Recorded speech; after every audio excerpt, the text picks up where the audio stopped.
We're back for part 2 of this Christmas special. We've covered the British action, so that's in another video. I don't know if I could put a link somewhere, but it's somewhere. And now we're going to cover the Irish stuff. So there's 4 days worth of reasonable action. When I say reasonable, it's very good action, actually. We've got loads of grade 1s in there. They're the races we're going to focus on, the graded stuff. So there's a couple of grade 2s and a grade 3 we're going to look at. And then we'll pick up the bumpers because they're going to need a good mention. Me and Jamie will be hammering them out. And then there's a few maidens and novice hurdles as well, where there could be some nice types to be running. So we'll start off with Leopardstown on Boxing Day. The Knight Frank, it's a juvenile. The 110, sorry. Just pick it up now. Jamie, I'll let you start off with this one, mate, if you're good to go.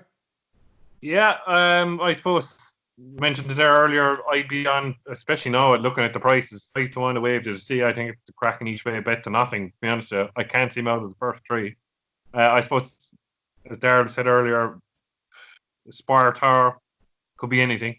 Could be anything. I see a lot of things that people are saying about this Aramax of Gordon Elliott's. To throw him straight into grade 2 and he's an Irish debut, he must have a chance. But I suppose I'll go with the form, and I think a wave to see each way. I think it's a cracking bet. Yeah, that's fair. Daryl, any opinion on the race, mate? Not an overly strong one, simply because Aramax is in there and it's a bit of an unknown quantity. Spire Tower, I like the way he ran through the line the last day. Punches down, thought it was quite impressive, pushed out, really powerful to finish. Apart from that, to be honest with you, well, I'll tell you what, I'll explain a little bit more about that. That race, Wolf Prince reopposes this time, was back in 3rd, beaten 13 1/4 lengths by Spire Tower, went out next time and won by 14 lengths. The second has come out and finished second, I believe. No, he hasn't run again. Sorry, I'm getting confused. But yeah, Wolf Prince reopposes, finished 14 lengths behind, but went out and won by 14 lengths. So it's hard to judge the form. Do you get what I mean? It's hard to judge the form there. It's true running on debut when finishing 3rd. As he improved that much, it's just a bit of a mess of a race, really. It's not really anything screaming at any sort of price for me. Probably a bit of a watching brief, to be honest. But I am interested in it nonetheless, more so for Aramax to see if he can improve past a few of these. But Henry de Bromhead's got a few decent novices and juveniles this season, so Spire Tower wouldn't surprise me if he was good enough to win this. That's it. I think it does look like the ones that you guys have mentioned are the main players. I've done a write-up for the Boxing Day action, so this race is covered. There is one horse that I haven't mentioned in my write-up that I've since looked at that I might go and edit, but I'll bring that up in here. Before I do that, though, a couple of years ago, Espoir de Lam won this race, champion hurdle horse. 2 years before that, Apple's Jade won it, and in between those two was Bapalm. Other than that, when you go back through the years, it's not particularly been the greatest race for future form lines, but we get this year after year, we get good juveniles that run, and some of them, well, most of them don't seem to really go on with it. I think this time round, we've got, like you say, with Aramax, half brother to Araman, really interesting. He must be doing stuff at home if they're chucking him straight in here. Like we say with Wave of the Sea, the slight drift with that puts me off slightly, and they've applied cheap pieces to it, and it got beat the last day. So I don't know, these young horses, like Daryl said, with the Aspire Tower form with Wolf Prince, it can change so drastically from one run to the next, I think. Yeah. And I do sometimes find with these horses, Wave of the Sea and Cerberus, that JP's now bought, they've both run against each other a couple of times, and it was similar with a few horses last season, earlier in the juvenile campaigns. They sort of face off against each other, then they come into these sort of graded races, and they sometimes just get exposed as not being really that good. So Aspire Tower looks like it could be nice. But the one that hasn't been mentioned, that I said I was going to mention, is Clemencia. So I know you did mention it very briefly at the beginning, Jamie. His trainer comments after the first, well, when it won, just said that they were expecting it. They think this is a very good horse. He even said, I think this is a triumph hurdle horse. There's some Racing Post comments up before this race, and he's just talking it up again. So it looked really good the last day. The run before that, when it had run after all those runs on the flat, probably wasn't really there to win it. And maybe rather than scoring him at home, let's just stick him over a hurdle to get it done. It is a big jump between those two runs, but we all probably agree that these juveniles can run quite differently in 2 races on the spin. I just think if this Clemencia has improved, I think at a price could probably run quite well, but it wouldn't be a race I'd want to be getting too stuck into. We definitely want to be watching though. Oh, definitely. Daryl, you got something to say? Nah. Move on. I got nothing to say. I reckon you're going to knock Clemencia because of the trainer, weren't you? I just think that when you hear all these trainer comments, bits and pieces, I just think you've got to take them with an absolute pinch of salt. Agreed. Because they always big up their own horses, and 9 times out of 10 they don't know anything about the other horses that they're running against. They only know what their horse can do. So it's all right saying this horse is great, it's going to be a superstar because it's the best horse in your yard, but your top-rated horse in your yard might be 142. Do you know what I mean? It's absolutely, yeah. Some horses show more at home than they do on the track. You just got to take it all with a pinch of salt. And until they've done it on the track, I'm very sceptical of anything like that. That's all. I know you are, mate. That's why I thought I might I'll let you get it out now because otherwise it will just mount up. It'll mount up. And all I keep doing is I just keep referring to trainer comment after trainer comment until you blew that. Don't listen to it. It's nonsense. So the Racing Post Novices Chase is the next one. We've got Lorena Fakir Doudry, basically the match by the looks of it by the bookies. I won't say too much on this, Daryl, because I think we've got a very similar opinion. The only thing I will say in there is that Royal Rendezvous, I know he's got to give the weight away and he's a bit older, but I was quite impressed with him. I'm slightly surprised that he's such a big price in a Grade 1, but it is obviously the fact that Lorena and Fakir Doudry's in there. So, Daryl, sorry, you can go. Yeah, well, Henry the Bromhead came out and said, no, I'm joking. I'm a big fan of Notebook. I'll put him up for the Arkle, a massive 25-1. This is going to be his biggest test yet, but he jumps like an absolute stag. He's actually one of the best novice jumpers that I've seen all season. To meet the fences on the strides that he does is quite impressive. Beat Moon over Germany the last day at Punchestown. That was a really good performance. That was a 151 rated horse. Did that with ultimate ease in the end. I really was impressed with him. The form with Leclerc de Beaufort was boosted when he beat him at Punchestown the time before. Would just slightly concern me that all of his runs have come at, all his 2 chase runs have come at Punchestown, and now he's going to Leopardstown. Slightly different, but I do think it's 7-1. I think he might be able to throw up a little bit of surprise. Just a bit concerned about Lorena dropping back to 2 miles. Now, you know how much of a fan I was of this horse last year. I absolutely banged on about her for the champion hurdle all year round. And then when Bouvardere fell in the champion hurdle, I thought, this is it, lads. This is my time, right? Her chase debut was over 2 miles 4. That really suited her on heavy ground. 2 miles on yielding ground, is it going to suit her? I'm not entirely sure. I think she's a bit skinny at the prices. Fakir Doudry is just an outstanding jumper as well. It's just going to be a really, really good race. And this race is an outstanding trial for the Arkle in March. So, you know, take notice of what happens here. But can 5-year-olds win the Arkle, Dave? Because Fakir Doudry could be 5 in March.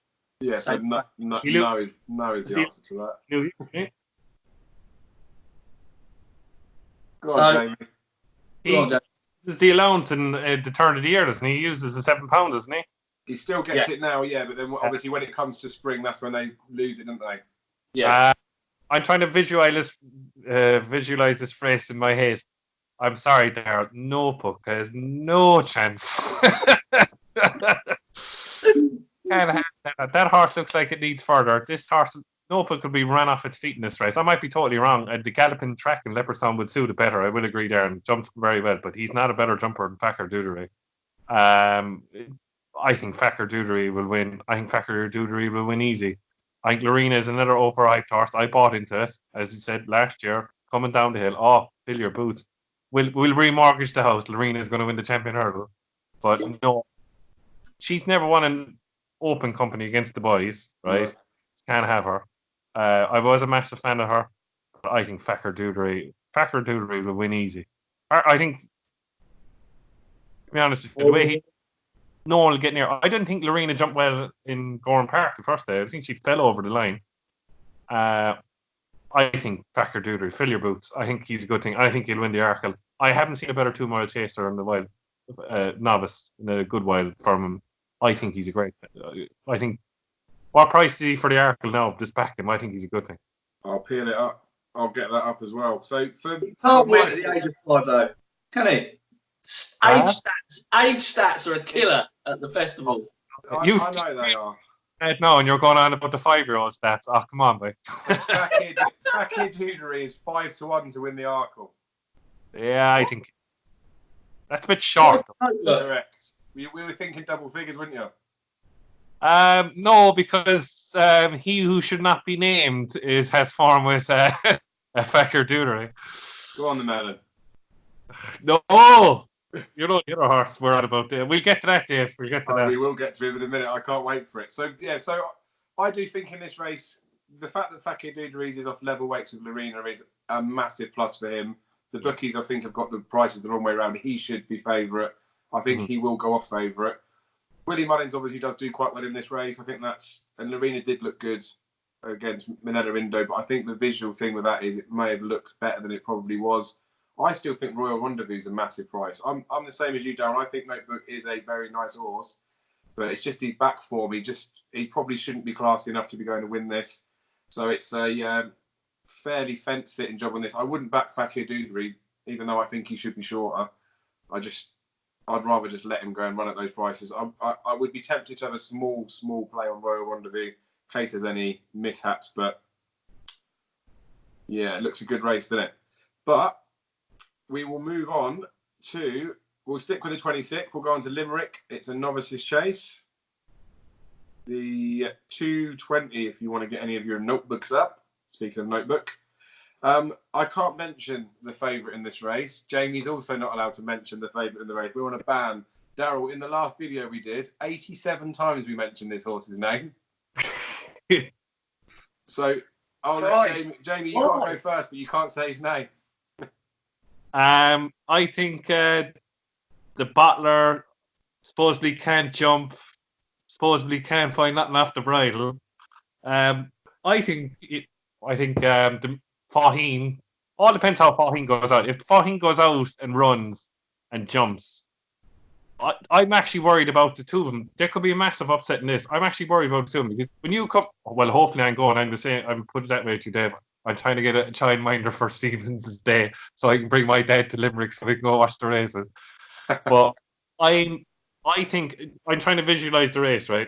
Faheen's going to be in front coming around the corner, right? And Sam Crow's going to be tracking him.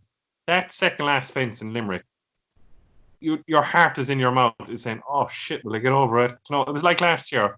I lost my complete arse on fucking Gettybird. He was beaten by Hardline. They're so downhill, those fences, right? You don't realise it until you're actually at the track. I'd be worried about the two of them. I don't know what it is. It's in my head that they said the two of them will fall to the same fucking fence. I just have it in my head. It could be a massive turn up here. Now, I will say there is a horse in it for Fellow Trains only about an hour up the road from where I live. You have to look at the race and see and watch Off You Go. Forget about the other two. Just watch Off You Go. I think he's going to be laid out for a handicap at Cheltenham. Charles Burns is, I think, a genius when it comes to laying out horses for handicaps. If you look at last year, I just only mentioned this out of a whim. Early Doors ran in every Grade 1 last year. Hatton's Grace, the 3 Mile at Christmas at Leopardstown, and then won the Martin Pipe got a handicap mark. Yeah. The most interesting horse in this race is Off You Go. If he finishes a mediocre 30 lengths third or fourth to the two of them, if he gets into the novice handicap under the 145 bracket, I think he's an absolute good thing. Like, I'm like, if this horse is 16-1 the week before Cheltenham, if you don't back him, I think everyone's a mug because he'd be 4-1 favourite at the Yeah, I like him as well, and I definitely think you're right to point out the fact that Sam Crow, Faheen on his debut, we watched that together, didn't we?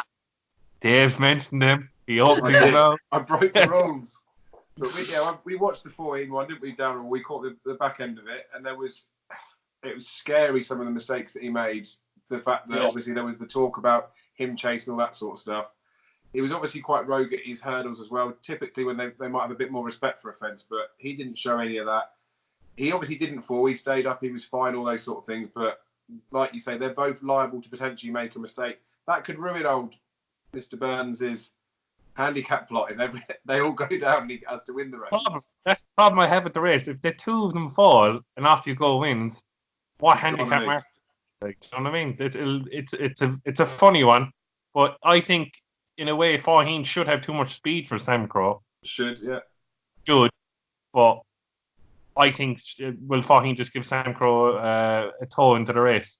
I think so. I think Sam Crow's going to win this, and Patrick Mullins is on the back of Faheen. Patrick Mullins is going to win the 4 miler with Faheen. He's just getting a little feel for him today, isn't he? Oh, no. Who knows? Do you know what the sad thing is? There's actually been money for Faheen in the 4 miler, even before this race and with him being jocked up. It's bad enough, well, not bad enough to send him over fences, but sticking him over 4 miles is absurd. Mullins is going to win the 4 miler, but it's not going to be on fucking Faheen. No, carefully selected, wouldn't it? But yeah, I would think if they stand up, I would say that Sam Crow wins this. There are obviously other horses that got chances in here, but we want to see them all stand up. We want to see them get round. We want to see a bit of a battle, I think. Daryl? 4-7, David, is ludicrous. 4-7 to beat Faheen is craziness. I think it's a terrible price. I think he'll drift on the day. There's no way he'd be. I think he'll need money. I think it's a joke of a price. Whoever, I'm like, the bookies are obviously going to run scared of Sam Crow every time he runs, right? But I just don't understand how is he 4-7 to beat Faheen. He should be. Never put him in a hurdle race and Faheen will fucking lack him. Yeah. It's a bigger certainty that if Faheen and Sam Crow fall at the second last, that Off You Go will unseat at the last. That's the biggest certainty in this. Because Off You Go, I totally agree with you. He's been laid out. If you just, like you say, watch his runs back. He's just sat at the back. You can tell he's pulling a little bit. He's taking a tug. He is definitely a handicap plot. I totally agree with you. But Sam Crow will win this, but won't win at Cheltenham. 100%. He will not handle that free from home downhill fence. As they come swinging around that top bend, his pace starts quickening downhill. He'll clip the top. He'll unseat. That fall against Faki the Dowdys was a soft fall, in my opinion. Yeah. And when the horse got up, the horse, even though he was travelling, pulling double apparently, the horse got up and he was. If you watch the horse when they run away from a fall, you can sort of see how energised they are, how much they got left in them. And he just got up and he looked so tired, Sam Crow, when he trotted away. I just thought it was a soft fall. I didn't think he had as much under the bonnet as he thought he had. But I hope he wins this because then he's going to shorten for Cheltenham and it makes it better for everything else. Yeah, I'm in the opinion of you, Daryl. At that downhill fence, your heart's going to be in your mouth with him. You'll be travelling like a travelling thing. All of a sudden, you'll say, "Oh, get over the fucking fence." If he gets over it, he wins. But you're backing him to get over that fence at Cheltenham. I totally agree with you. If he jumps that fortnight down the hill at Cheltenham, he wins it. So, but if he does, just to make it over that fence. Yeah, the way he jumped. Yeah. He's good. For him, superstar. But this is why we can't mention his name because look what happens. 45 minutes later, and we're still talking about him. We're moving on to the Friday, the 27th. We're going back to Leopardstown now. It's classed as the Paddy Power Rewards Chase. There's been some nice winners of this race over the years, but it's going to be the reappearance of Chacun pour soi.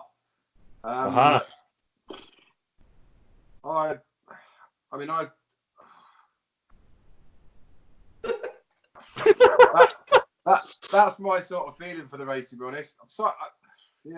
Someone else can talk about this one for me. Ridiculous price. He was his Silas Emery gone in the race.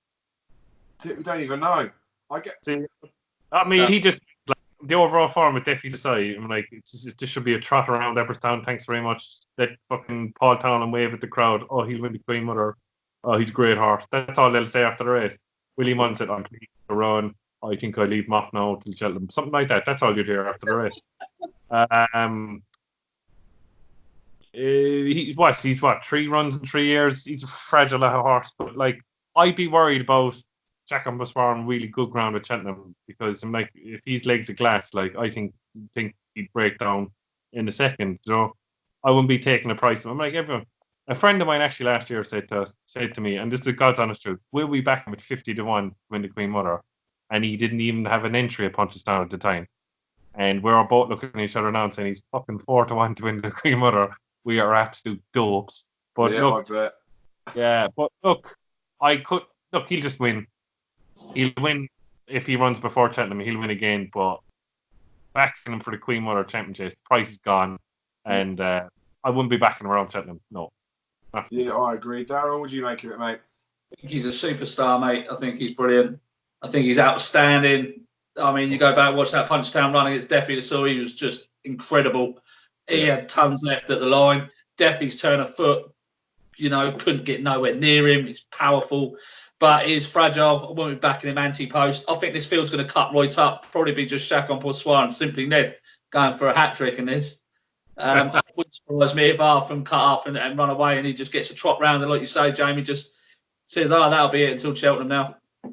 And that'll be it. It's a bit of a nothing race to me, to be honest with you. Yeah. Yeah, I feel the same about. That's why I just can't get too excited. It's nice to see a new superstar, all those sort of things. Chacon Poursoir does look like an aeroplane, but winning a beginner's chase, I know obviously he beat the. Hold on. What's going on there? I wondered what he was showing us then. I had the charger on my phone and keep fucking falling. Listen, mate, I know it's after hours, mate, but keep that stuff to yourself, eh?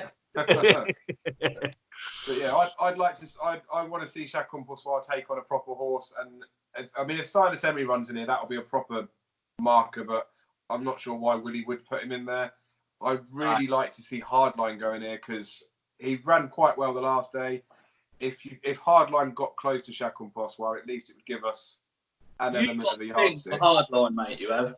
You have got a thing for Hardline. Hardline ain't going to get nowhere near Chacon Poursoir. Exactly. He shouldn't do, should he? This is what we're going on too much about on the race. You're talking nonsense about Hardline.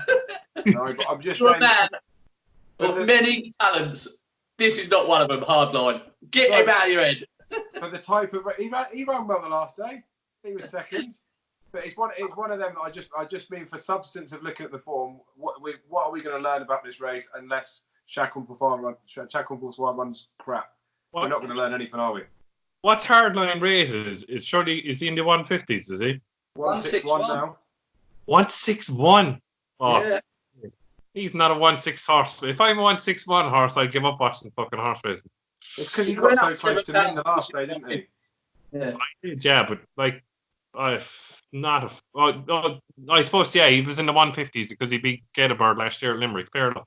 Well, that's it. Yeah. He's not. Well, that's what I mean.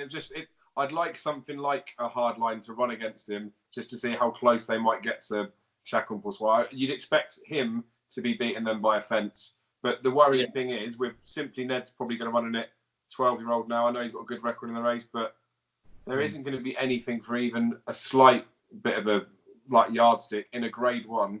It's a bit of a shame, really, isn't it? Anyway, It'd be nice to see Los Emery in there. That would give us a. But he strong won't run him. He won't, will he? Not if he's got any sense. Right, we'll move on to the future champion novices hurdle. This is a race that's definitely not lacking in any sort of depth, I don't think. I think it looks like it's quite a good one, but we do need to see what the final entries will be. Obviously, Gordon Elliott's told us that Envoy Lamb won't be running here. He's going to go for the Slaney novices hurdle, which makes sense because he's going to go and win the Ballymore. It's another one here. I can't get too excited about the race particularly. I haven't looked at it in too much depth because I want to wait until final declarations come out. But one thing's for sure, I will be taking on Abacadabras. Just don't know what with yet. Daryl, any thoughts on the race? I'll be taking him on as well. Blue Sari. Blue Sari is twice the price and finished in front of him in the champion bumper. I don't think you can take the form of the last race of Blue Sari's reappearance run over 2.5. Literally, I think he's better than what he showed there. Dropped back to 2 miles, see him in a better light. There's a lot of positives for Blue Sari this time. It's just an interesting race out of the top two. This race is another one that sort of helps shape the Supreme novice market as well. Jana Deal was interesting after a gutsy win last time, but I do think it's between the top two in the market. I would just be siding with Blue Sari. I think it's a bit of value around the odds that are currently at the minute. Abacadabras 4-5 on, and Blue Sari at 9-4. I think they're too far apart, to be honest with you. So if I'm having a bet right now, it's Blue Sari. But it'll be interesting to see how they go, especially now Blue Sari's under better conditions than the last time. That's it, yeah, Jamie? It depends how quick the race is run. I think if they go slow, I think Blue Sari will have too many gears for Abacadabras. If they ran a fast race and they went hell for leather at the start, I think Abacadabras will win easy. I wouldn't take literally. If Blue Sari wins the next day, it still won't put me off backing Abacadabras in the Supreme. Because I think Abacadabras in the Supreme needs a good fast pace. And I think he needs to be planted on the line. So hopefully, when he jumps the last in the Supreme, he'll just go away.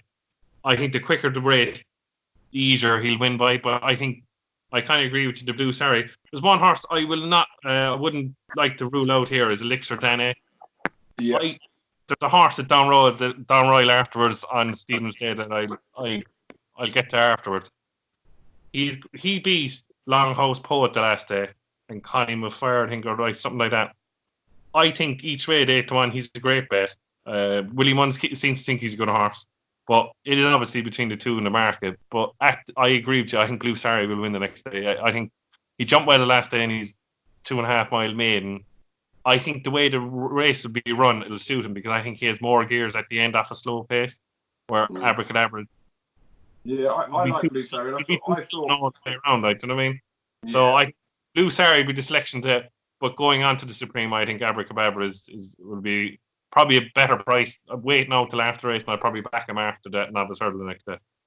Yeah, well, me and Darren have talked about the Supreme market a few times, especially trying to figure out the A, Willie Mullins runner, and B, the JP horses. Unaccepted that we both quite like for the Supreme is going to go over 2.5 miles. That's a bit of a negative for me. I suspect if he's doing that on slow ground, that he's not going to be going in the Supreme.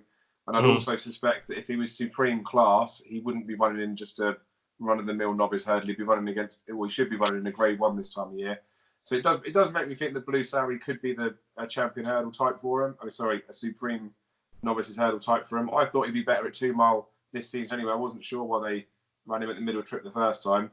If he's declared, he would be the one that I back. But at this moment, because Elixir Dane ticks a lots of boxes as well, I don't think Willie Mullins and JP are going to run. They're not going to run all three of them. I just don't know if Blue Sari will definitely run. I'd like to think he will. Yeah. The novice hurdle we're going to cover next is over at Limerick. It's the 2 o'clock. If you want to get your notebooks ready, I know Daryl likes to be kept. This is the sort of novice hurdle that I love.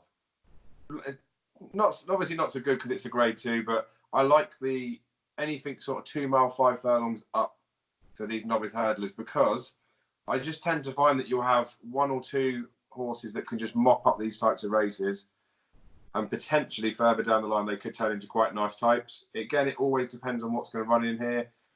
Quartz de Roux for Willie Mullins, another JP horse that he's got. I've been waiting for this horse to run over longer trips. I think he looks like the sort of horse that would tick boxes for an Albert Bartlett type. So I'd be really interested to see if he lined up in there. Vis Latour, that's also Willie Mullins' horse. Slightly disappointed about the last day, but might just work out that race was half decent, or I'm not sure it was. But Fury Road for Gordon Elliott, I want him to run as well. I want him and Quartz de Roux to run against each other, so we've got some substance to it. If Fury Road does line up in here, I think he'll be a short price favourite, and that's deservedly so. He's another one that would tick a load of boxes for an Albert Bartlett. It would just be good to see him and Quartz de Roux take each other on, because I think they're both above average, and that might sort of shape the stayers hurdle market for the rest of the season. There's a few other nice enough types in here, but I would say that those two look the best of them. Any thoughts from you, Jamie? I think obviously he'll be short. Fury Road, he should win. He's my look a bet type of bet now for the Albert Bartlett. He looks like he'll just keep going and going and going. If I was backing him now, I'd back him for the Albert Bartlett. I think he'll just win. I think it's a poor race. I agree with you with the course de Roux. He needs 3 miles. It'd be interesting to see if the two of them go up against each other, but I think your boots to Fury Road, but he'll be no price the next day. But then he'll be short. He'll keep getting short for the Albert Bartlett. I think the last day, as I said to you, we were on near the last day, it took him an age to get going in the 3 mile, was it 2 mile 6 maiden hurdle that day when he won a Thurles. I think the further he goes, the better he'll be, and I think down the line he's definitely an Albert Bartlett.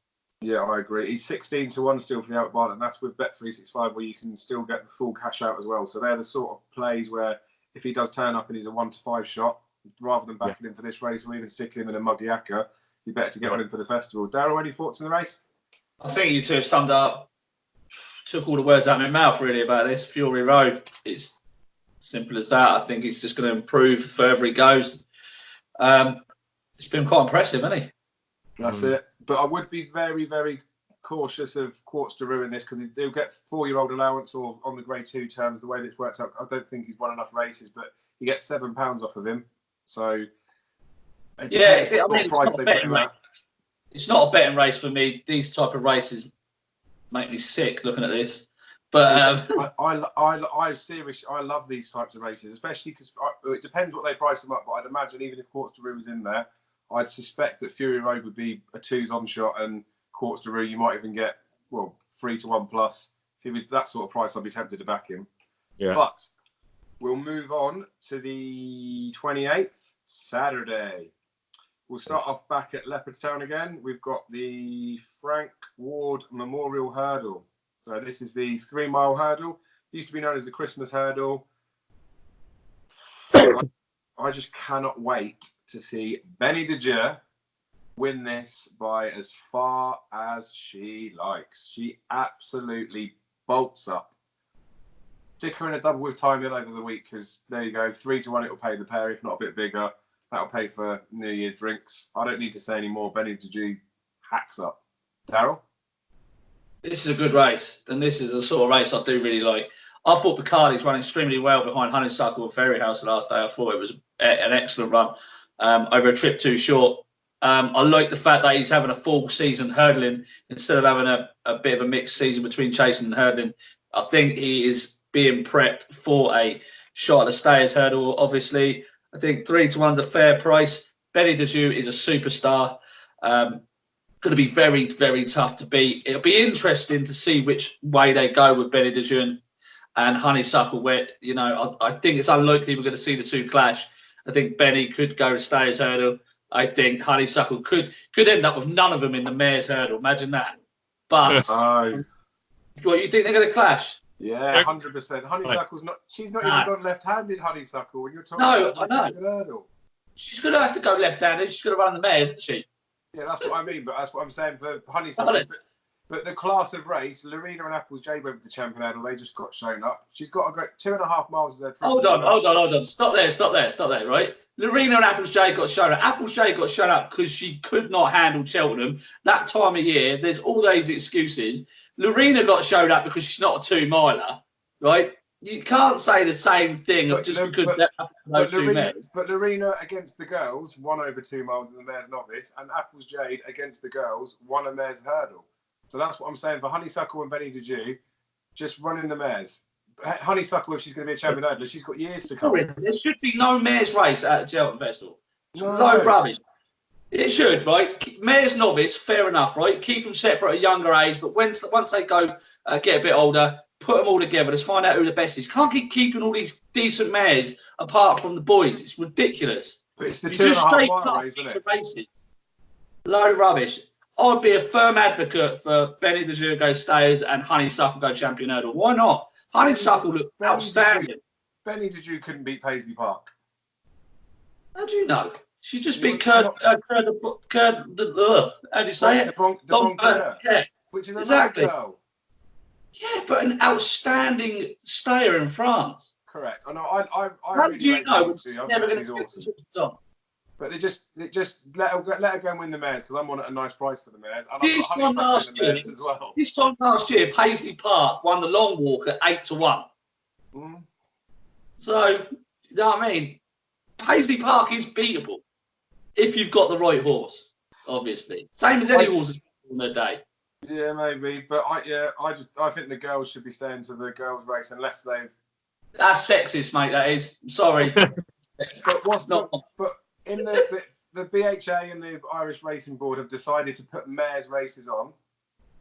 So what's the point of them if they don't run in them? Prep races. No, but I mean the Mares Hurdle at Cheltenham is supposed to be the pinnacle of the festival.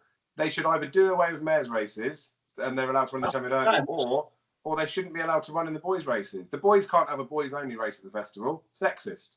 Anywho. What race did we get rid of? What race did Cheltenham get rid of for next year for the Mares Chase? I don't think it's been decided yet, has it? No, it hasn't been decided yet. Right, fair enough. No, I think they'll clash in the Mares Hurdle at Cheltenham, definitely. Correct. I think they do it. Benny DeJour beat Honeysuckle. The Irish will go over and they will have pocketfuls of money, and they'll say, "Oh, Benny the Joe fell in the last year." And they'll plow into fucking honeysuckle, right? And then that'll drift Benny the Joe. Oh my God, Benny Joe is an absolute good thing. Honeysuckle. Now, I know I can see your point there. I think Bacardi's will be better over 3 miles, right? But I think Honeysuckle beat absolutely fuck all the last day in the Hatton's Grace, and they're souping up to be an absolute superstar. She hasn't beaten nothing yet. Where Benny Joe has the form in the book, would have won the mares by 10 lengths last year, didn't Paul, Ruby, Butler, fucking Walsh. But anyway, I think Benny Joe would be a great advocate. I think Benny Joe could beat Paisley Park. I agree with you there. Definitely, if it ran. But Willie Mullins won't run. It's like Q Vega going up against Big Bucks years ago. It won't happen because, we'll have to stick now to the mayor's program, just put plenty of money in it. That's what they think. There's plenty of money. Might get the money in. But So the thing Yeah, with right, it as well, last point on this, right? Last point, right? Who has Benny Dejoux beaten that's higher rated than Bacardi's? oh fuck. you're the one that wanted to go against the boys. Huh? You're the one that says you could go running the stairs hurdle against the boys. I'm just putting my point across about he's just saying that Honeysuckle's beat fuck all. It's won by 9 lengths. Not like she scraped home by half a length. No, I know.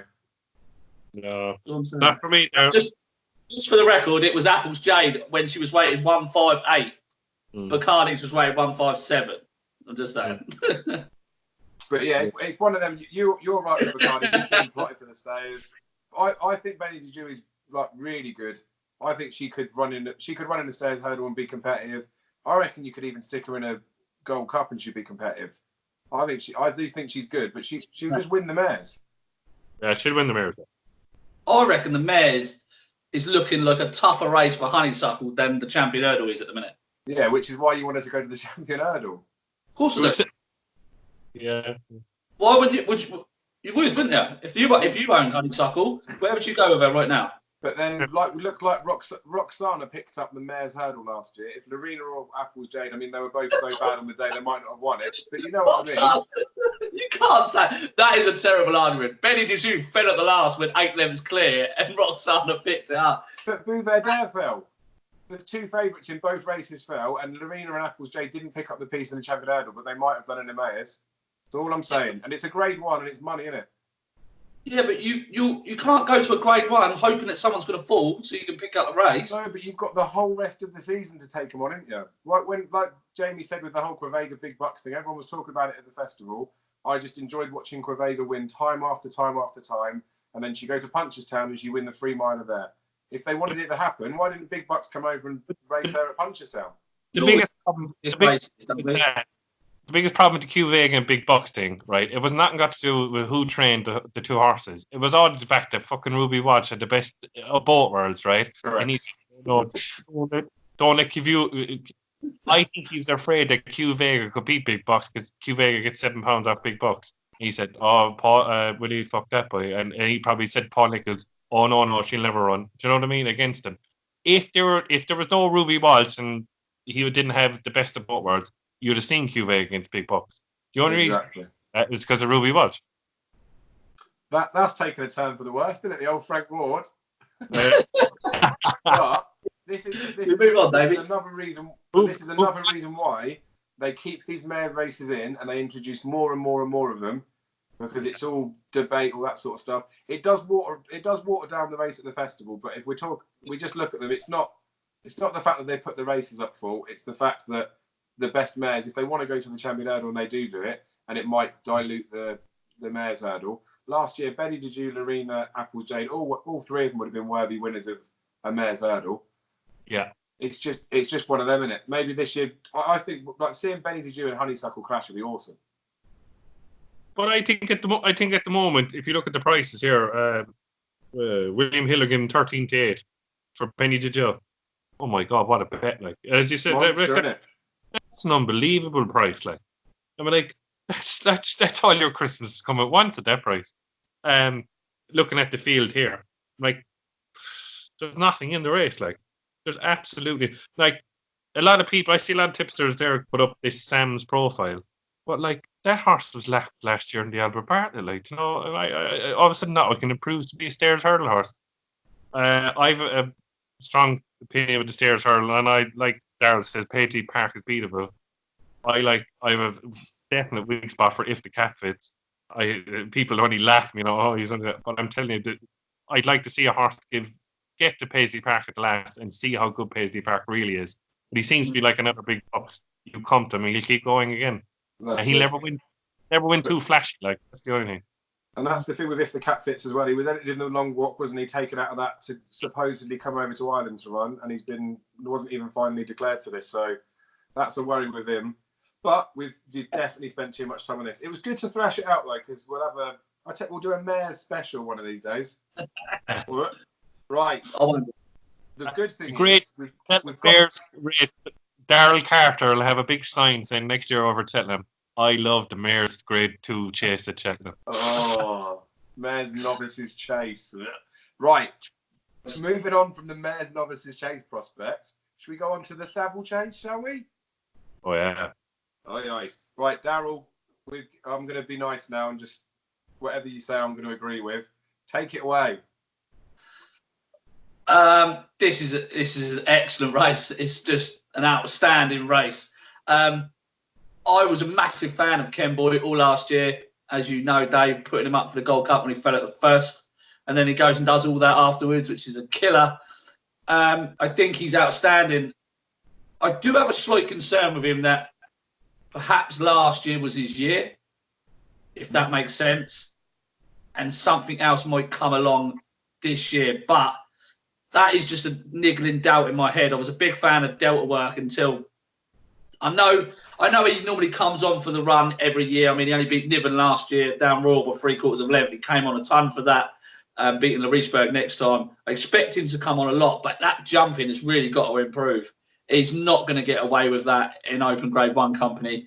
That is a massive concern for me. I still think Bells Hill's got a little bit of quirkiness about him. I think he's got something tells me he's got a big one in him this term. There's a lot to like about a lot of the field. Album Photo's got a great record, fresh. But Presenting Percy is the unknown quantity. I'd love to hear your thoughts, Jamie, on what you think about Presenting Percy.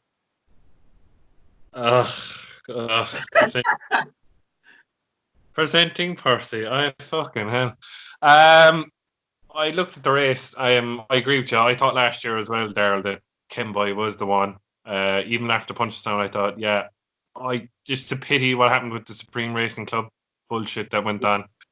That he should be running the King George. It would be an outstanding King George. So yeah. I think he'd win the King George. I think 3 miles in the flat suit him. Yeah. But Album Photo, will he run? Will Album Photo run? I was the same with you. Like, if you look back at the last year, I thought that RSA would look better than the JLT. Obviously, it's not now. I would give Delta Work another chance. I would. I didn't think he was that tuned up for the race the last day. Last year, if you look back at the race, I thought Road to Respect was a little bit unlucky not to be in there, about a bit closer. But I just have a soft spot for Presenting Percy. I always will.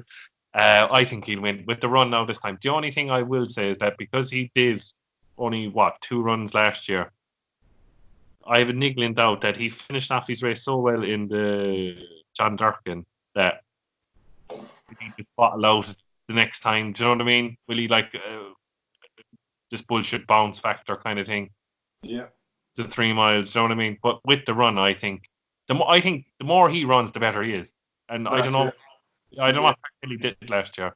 He must have had a fucking booster up the horse's arse or something, or they were telling no one what was wrong with the horse. Really, that's what happened, I think. But if this is very, very hard to judge without the final decks, because the tactics in this race are going to be so important, aren't they? It's very hard to pick out a selection. It all depends if Kenboy goes out in front. If Kenboy doesn't go out in front, he's no chance, because I think he likes to dictate from the front. I think that's why he fell in the first in the Gold Cup, because he can get to the front. So he was unsighted, he was unlucky, fair enough. But looking at it, I think Presenting Percy.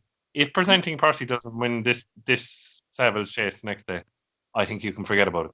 I think this is if he wants to prove himself as everyone thought he'd win the Gold Cup favourite last year.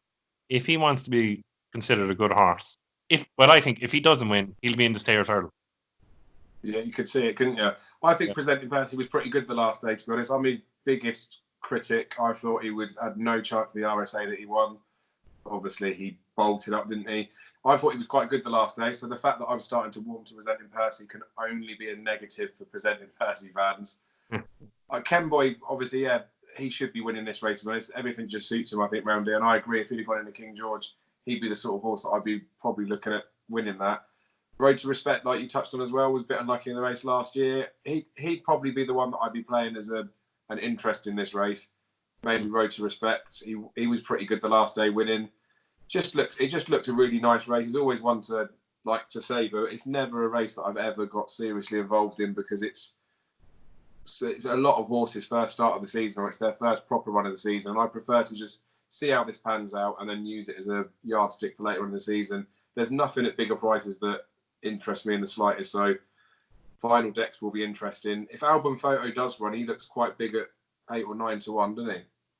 Yeah, he does. But I think the one I'd be watching with interest is Delta Work. Like, if you want to get that RSA form back in some bit of respect from last year, I'd watching him all the way around the rest. Forget about the rest. You know how good the rest of the horses are.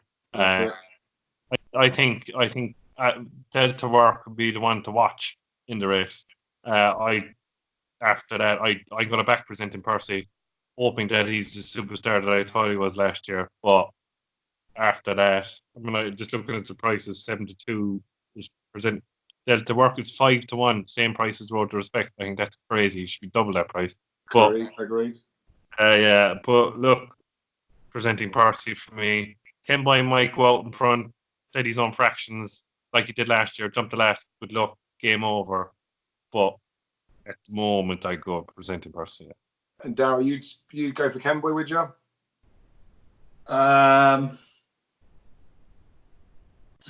It's hard. It's very hard without the final decks and assessing the way the race is going to be run. It's very hard, but I'd like to think Ken Boy could continue his good run from last year into this year. It'd be disappointing if he couldn't, but he's only 7, so yeah, why not? First time out. Yeah, I'd like I said, I'd side with Road to Respect just for a very punty little play in it. He's not really much of a price, but I'd still have that poke. It's funny with the Ken Boy Presenting Percy thing as well, isn't it? Because it was Ken Boy landed on Presenting Percy, didn't he, after the flight? Yeah. Injured Presenting Percy, which is why he was lame after the Gold Cup, and Ken Boy obviously unseated after that. They both stuffed each other up, didn't they? Right, we're going to move on to the 29th now. We've got 4 more races to cover. We're up to nearly 50 minutes. We're going to get this under an hour. So, the 120 at Leopardstown. It's a Grade 3, and it's Daryl's favourite race. It's the Mares' Hurdle. The only reason I want to talk about this is because obviously it is a graded race, but she won't be any price, but I do think Stormy Island, given the fact that she's had to run against some other horses, notably Lorena and things like that, when she's been behind them, she's fairly not under the radar, but I don't think she's appreciated as good a mare as she probably is. She's 147 rated. She's only a 5-year-old. I think she would take the world of beating in here. Daryl, is there anything that you could say about the Mares' Hurdle? Anything positive? No, this is Stormy Island's sort of level, isn't it? That's it. I'm not entirely sure there's anything else in here that's gonna stand their grand final decks and cause any problems. To be honest with you, that's where I think she sort of wins at this level, doesn't she? This is her bread and butter. Grade 3s. This is her level. There is nothing in here that looks a potential massive danger that's going to come on and scupper her chances. Really, the form's fairly strong for this level. There's nothing. Perhaps Surin could probably take a step. She won the 4-year-old hurdle, didn't she? Nasty. Yeah, the great limestone lad. Yeah, it looked fairly useful. Garden of Babylon is a fairly solid yardstick. Tiger Tap's come out and won. Yeah, I like Shurin. I just think Stormy Island's been there, done it. Already beaten the other Mullins runner in Granted to Seal. Yeah, I just think this is. I think she'll be a very short price for this. What have you got the odds for this? Not that I've seen priced up, but yeah, it's not. It wouldn't be the slightest bit of a race to bet in for me anyway. Like you say, Surin's the one that would rate as a potential danger to it, but like you say, that's the reason these mares races are there, for these mares to be able to run against each other. Because if they went against the boys, to be fair, there's like open company grade, but there's open company grade 3s that would actually be easier to win than that mares race tomorrow. Look at the official ratings. So we'll see what the final fields are, and we'll go from there. Jamie, we're not going to get your input on that. We've had enough time on the mares. We're going to move on to the Neville Hotel Novices Chase. Jamie, you can take us off in this one. We've got... Should we chalked up 1-2 and move on? Right, we'll do that. Yeah, the Neville Hotel Novices Chase, the 155 at Leopardstown. Battle over Doyen's in there. Manila Indo's going to be in there. Not sure if Champagne Classic goes. Carefully Selected will hopefully run. Looks a pretty useful race on paper, to be fair. What's your thoughts on it, Jamie? I think it would Manila Indo for me, David, because the fact of the matter, it'd be weird as they keep going on about she'd be the only horse to win a Grade 1 novice hurdle after never winning a maiden, and win a Grade 1 chase after never winning a maiden. I don't like Battle over Doyen. I'm just not a fan of him.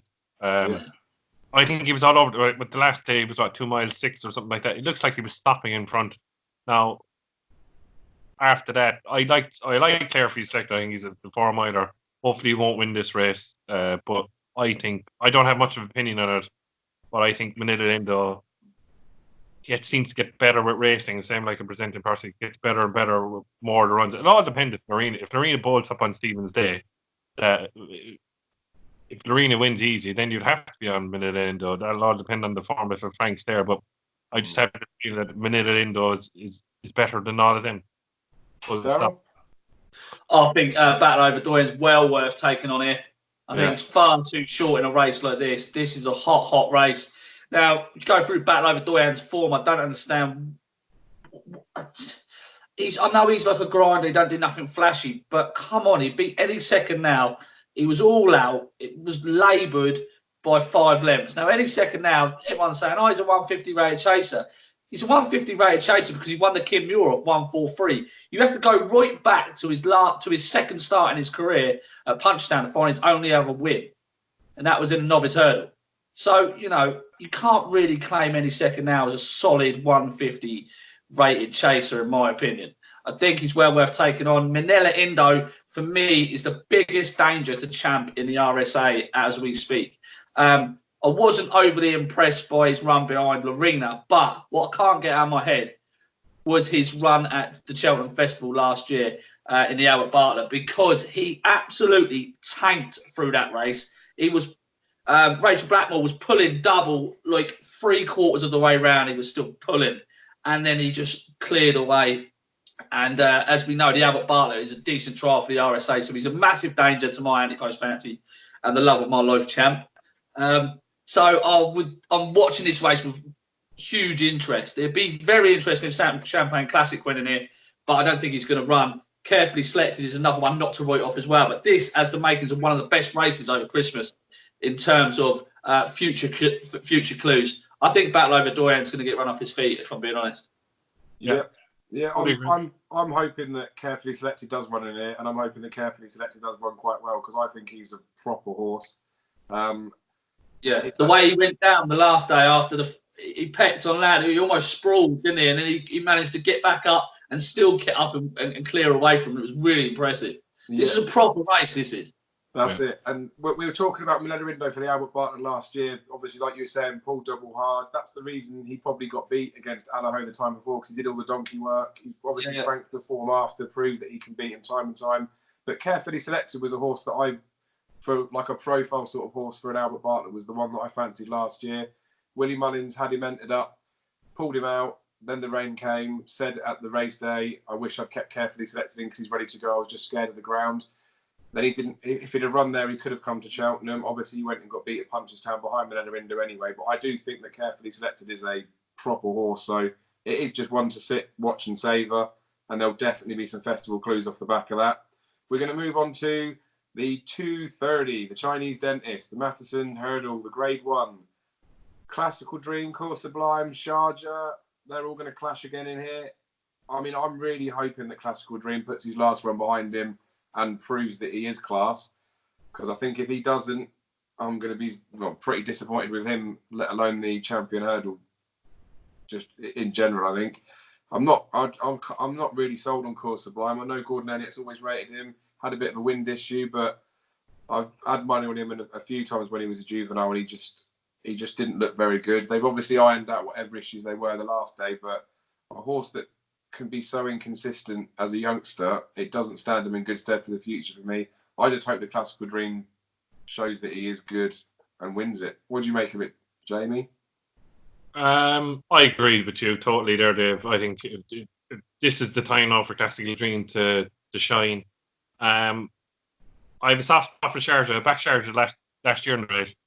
That's like, did he beat much? I know there was what was it? There was Mellon, there was Sam Crow, there was all of them in the race. But 2 milers, which he just out sprinted them at the end and made him look good.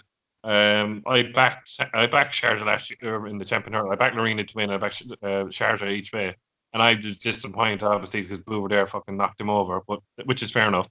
But I think Classical Dream wants to be the heart. I don't buy into this shit with some of the, like, Ruby Watch and Robbie Power was on the last day with Lydia Hislop and Racing TV saying Classical Dream jumps too big. What the fuck is that about? Like, it jumped big. Like, did they watch Fahim win a fucking Champion Hurdle? Like, banged and Paddy Moore banged every fucking plate out of the ground. Like, do you know what I mean? But no, I think this is time to shine. I mean, the one thing I will say, that program I watched with Ruby Watch, he said the power the horse had to jump the first, and he took off before the wing and still got over the hurdle. And he all I heard him said, the power the horse has. I would forgive him his run the last day. Yeah. Who's the second favourite?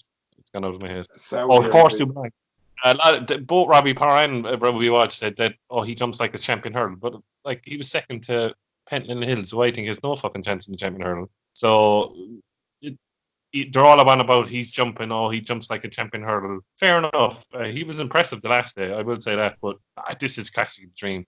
If he doesn't win, I'll be very disappointed. Yeah, Daryl? The one thing I would say about Course Sublime, though, is in the Triumph Hurdle, he was always prominent. He was always up with the front runners. He was tracking the pace the whole time, and he was still tanking coming to the last. I think he just ran out of gas. Pentland Hill's come from well back in midfield. Gardens of Babylon stayed on. Same with Nelson River.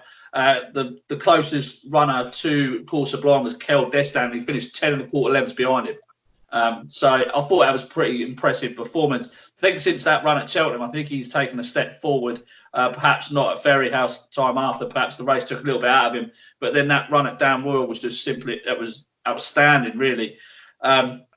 Do I think he's Champion Hurdle class? No, not really, because that's essentially what you're trying to assess in this race here, because they're all going to meet again in March. So it would be nice to see Classical Dream take that step forward. He was so impressive at Cheltenham. But I just wonder if he's a bit of a nutcase. I think he's got a screw loose, I think.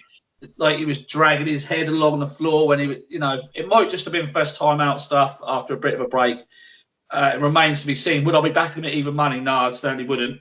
I'm assuming Aramon is 20-1 because he's not going to run and it's soft ground. If the ground was to go anywhere near good to soft, he's nowhere near a 20-1 chance.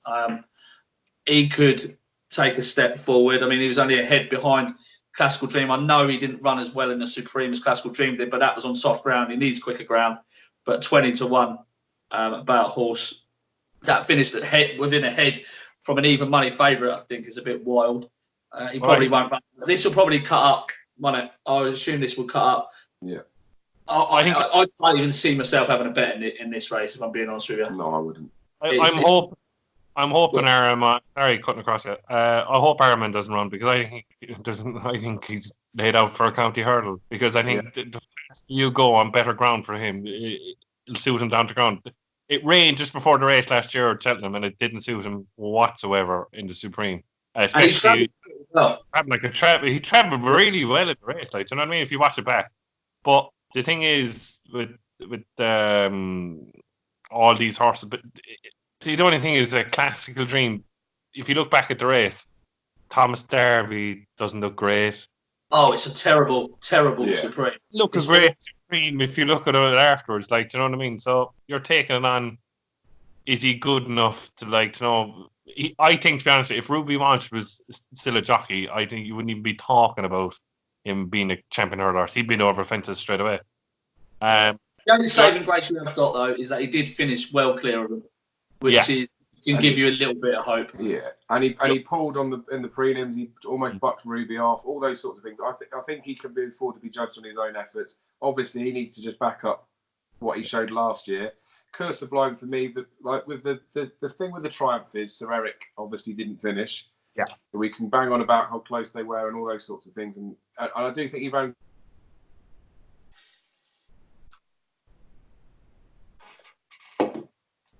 Dave.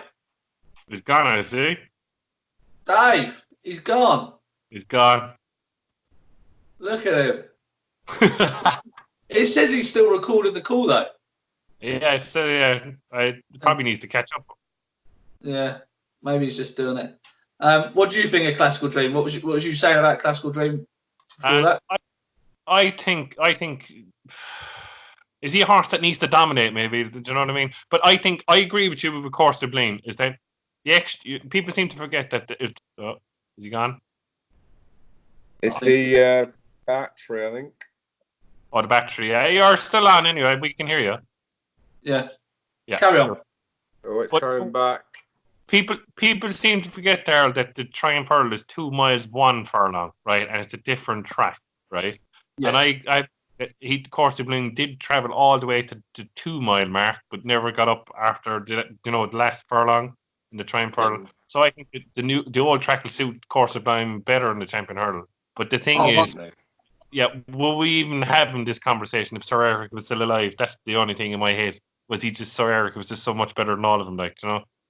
Yeah, but then again, it is that type of year, though, isn't it? It's that poor Champion Hurdle year. Yeah, if Sir Eric was here, he would be a favourite for the Champion Hurdle, surely. Yeah. But he's not. So, what's your next best option? Yeah. I'm not totally convinced at the head of the market there at the moment, and I'm not totally convinced Classical Dream. I wouldn't be backing Classical Dream at evens for this race, and I wouldn't be backing Classical Dream at 4 or 5 to 1 for the Champion Hurdle either. Yeah, I agree, and that's the problem with it. If he goes and wins this, he'll end up being a 6-4 poke for the Champion Hurdle, and you're not going to be able to back him, are you? No. We'll move on from Leopardstown. We'll go skip to Limerick, which is the last graded race to cover. It's the Irish Independent Hurdle. It's a grade 3, and then we'll skim through bumpers, novice hurdles, anything else that catches your eyes, handicap blocks, the lot. So it's the 1:45 at Limerick on the Sunday. The only one that I'm really interested to see running here is Franco Deport. He can't run in novice races anymore because he'd won in France, but he could run in the last day when he won. He could because of the time that it carries on till. Soviet Pimpernel will be interesting, although I'm starting to feel like he's probably already had his chances earlier in the season. He's going to come unstuck against some of these. We mentioned Surin earlier that she might go in the girls' race, but she could come in here off of reasonable terms. And when we were talking about that mare's version, which was also a grade 3, there was loads of 140 rated horses in there. She could come into this race, get some allowance, and she'd actually be probably running in arguably an easier race. So anything we'll do if Joseph O'Brien's got a string of ones next to his name, but I'm not really sold that he's that good. Franco Deport would be the one I want to see run, and if he was anything bigger than 2 to 1, regardless of any of the other runners, I'd be tempted to smash him up, I think. Yeah, Franco Deport was the one I was looking at it there today, Dave. It looks to stand out really. Like, if you got bigger than 6-4, you might as well have a bet, like, do you know what I mean? It's a shite race compared to last year, especially when you see Espar Dallin won it last year. But challenge stood out a mile, Franco Deport. If he's a decent price, back him. Yeah, Darrow, any thoughts? Yeah, avoid the race at all costs. Fair enough. Right.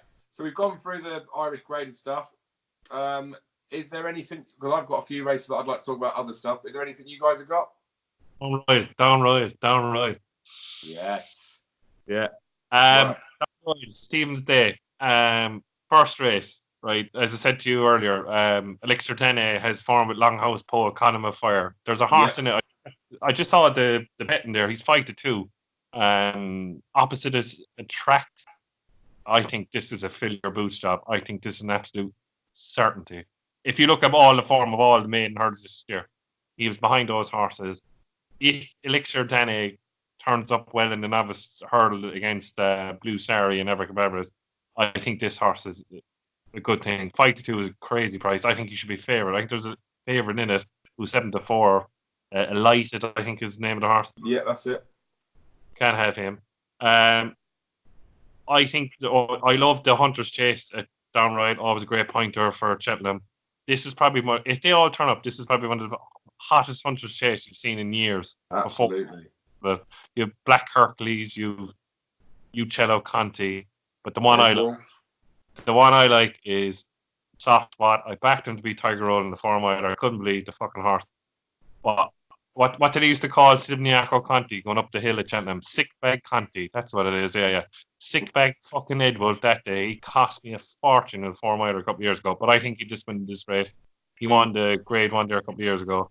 And a horse, the bumper at the top of my head called Peru Delin. He won point to point or something.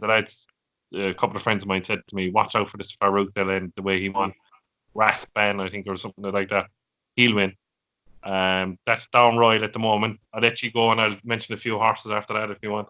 Yeah, well, for the Down Royal races, you've covered the main ones there. In the bumper, Farouk Delan obviously would be very much one to watch in there. The only thing with his point performance, I did watch you back, he looked quite good, but the horse that was second in that race has been well beaten twice since. That worries me slightly.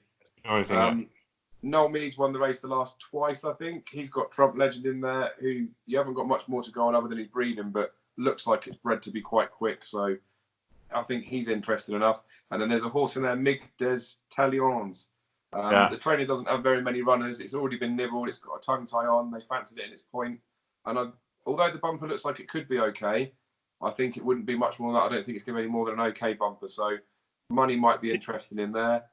See, that's the problem, Dave. Like everyone's kind of drawn to the Leopardstowns, the Kemptons, the Limericks, and people seem to forget about these meetings. Like there's money to be made in these meetings. Like absolutely. If you look up at Sedgefield, all you have to do is back fucking Brian Hughes. You might make more money than back into greater races from Kempton and Leopardstown. That's it.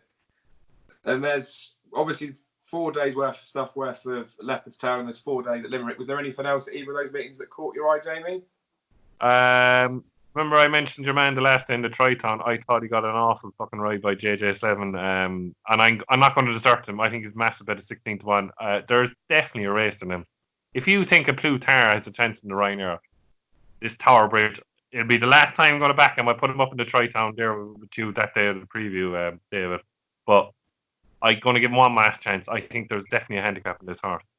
The rest of them, like it looks like in the 2 mile beginners chase on the Saturday, this Friday or Saturday, looks like Mellon might take on City Island. Yeah. That looks like beginners chase, like but I'd be even though Mellon had to run behind Factor Dudery, I still think this City Island is a horse to watch. If you think, I love Champ as well, Daryl, by the way, but if you think Champ is a good horse, you have to think City Island is going to take top rank in the over fences. Another one that I saw as well, the 2.5 miles horse to Alaho. You have to give him a watch, like with all the back form at Manila Indo and all that. He looks a horse that it could be probably second favourite to Manila Indo and the RSA. Sorry, third favourite to Champ and Manila Indo and the RSA. So it's interesting to see they all go. If they all go at Leopardstown, it all depends if they all turn up. That's it. There's one other runner so a horse that's entered in that 2 mile beginners chase where we've got Mellon and City Island that look like they're going to race against each other. Sizing Potsy. So it's a name that was saved, obviously, supposedly for a very special horse. The form in his bumpers, he won first time out. Then after that, he's not won since. He's always been well supported. Showed a bit more spark the last day. He's entered in a beginner's chase here. He's entered in a 2.5 mile novice handicap hurdle. And he's also entered in that Slaney novices hurdle at the beginning of next year. So the fact they've entered him in a chase race is a bit absurd, I think. If he were to run in the novice handicap hurdle, which is on Sunday the 29th, his current official rating is 119. Mm-hmm. Now, you'd be hard-pressed to look at his form and say that he should be much higher than that, but he definitely was a horse that they've kept a name for. It's supposedly supposed to be quite decent. So if he goes in the handicap hurdle, I'll be interested in him. There's a few bumpers that are quite interesting as well. It just depends who's going to turn up out of those. It'll be easier probably for all the races for the rest of the Irish stuff. For the ones that I would fancy, I'll just stick up the write-ups on the page and people can pick them up off there, because there isn't really anything that jumps out that I could be confident is definitely going to line up. The only bumper horse I'm interested, David, is I think it's on the 28th. It would be Saturday. Is Fernie Hollow is the one that I looked at all the bumper entries and nothing was standing out, and the only one that stand out was Fernie Hollow. It's the only one I want to watch. Yeah. For the bumper. Right. Yeah. There is one. I know he's beat the last day, but you have to remember, Champagne Fever was beaten in his first bumper. I wouldn't take any of it. Yeah, I'm mad keen on Fernie Hollow. I've backed him for the bumper already. I was disappointed that he got beat, but he just looked green. There's nothing the jockey could have done that day, because he did try and send him on to win the race far enough out. The horse just didn't want to do it. I can't wait to see him run. That in those types of bumpers, there's Fiji Emery that's going to run, Fire Ami, Forged in Fire, Frontal Assault. There's Ragnar Lodbrok, that he was third in the race that we were talking about there with Fernie Hollow, I believe. He stayed on from a mile back. He's entered in a 2.5 mile bumper as well. There's just some really nice bumper types that could be running. It just depends who runs, but every single one of the bumpers over the Christmas period needs to be watched, because the trainers will know where they're sending their better ones. Wide Receiver is another one that was well supported. He won okay-ish. He's going to be entered up over the Christmas festival. He's going to run.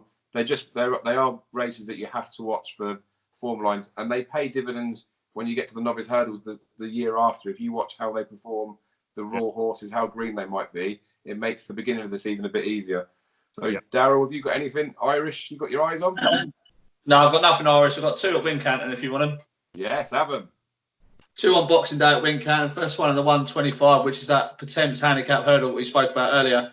Clooney for Ollie Murphy. Ollie Murphy's got 33% stroke weight down at Wincanton. He sends one runner down there for the day. And this horse is reappearing, but he does go well fresh. He's had wind surgery.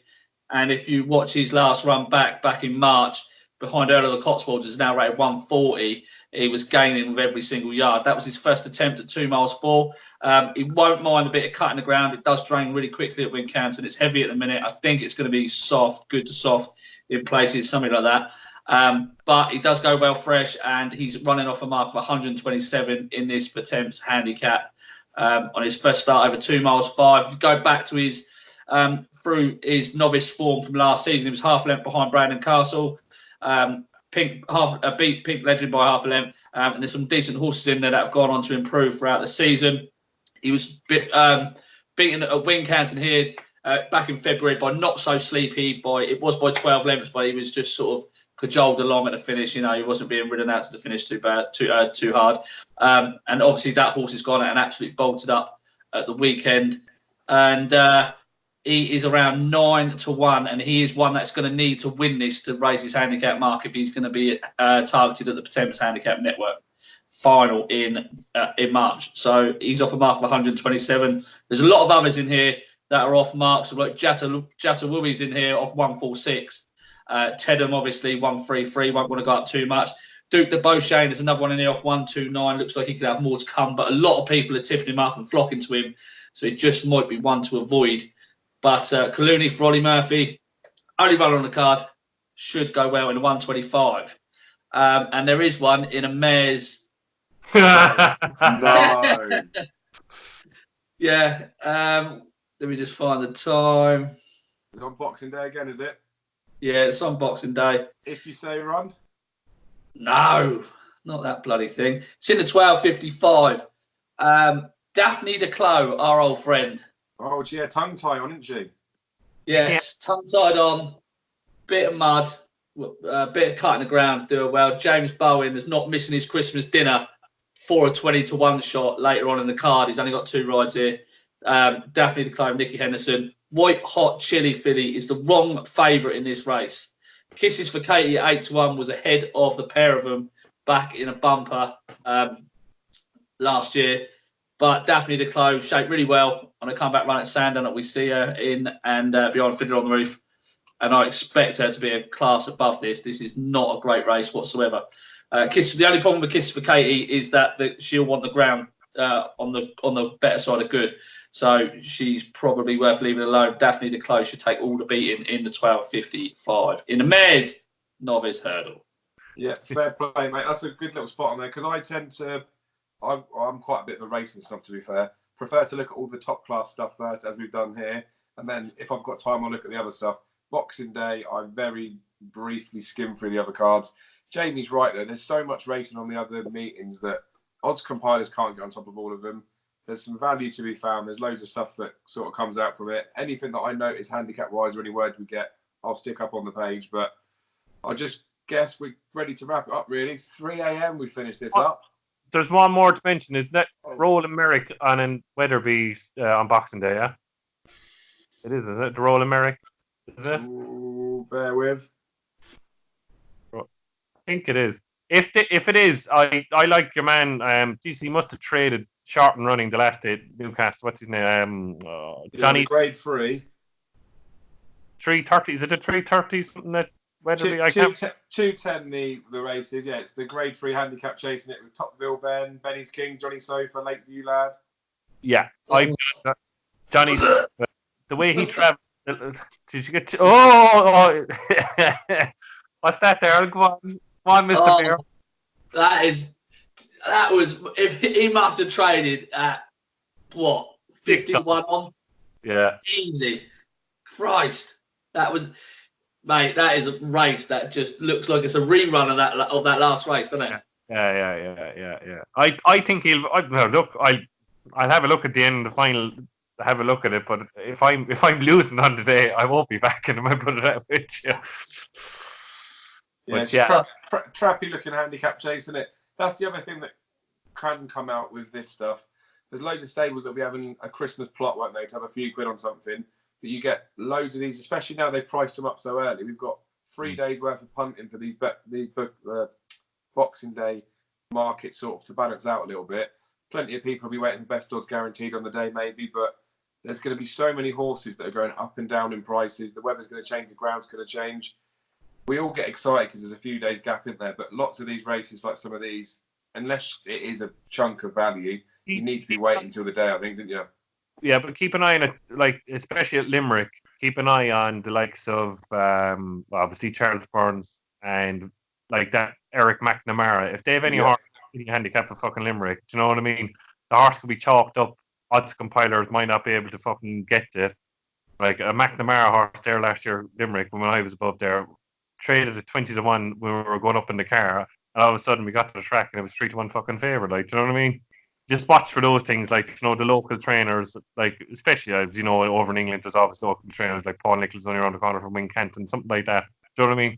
But the lesser trainers in Ireland, if they're right next to a course, especially around Limerick, Stowell, Killarney, Cork, anything like that, if there's a gamble on it, it's going to win. Like, yeah, we love it, but it's not bent. It's all straight. Everyone's run into their merits every time, isn't they? Right, Daryl has signified the end of it. We've done another hour and 20 minutes there, lads. I'll probably split this into 2 sections as well, just to get everything done quicker. I'm going to get all this out tomorrow, which is Christmas Eve. Merry Christmas, lads. Thanks for doing this. I appreciate it. Merry Christmas. We'll catch up and review it after the race has been done. We'll have a catch up in the new year or something to go through some more bits, thinking more about the festival, I guess. Sweet. Do you want to do? All right. See you later.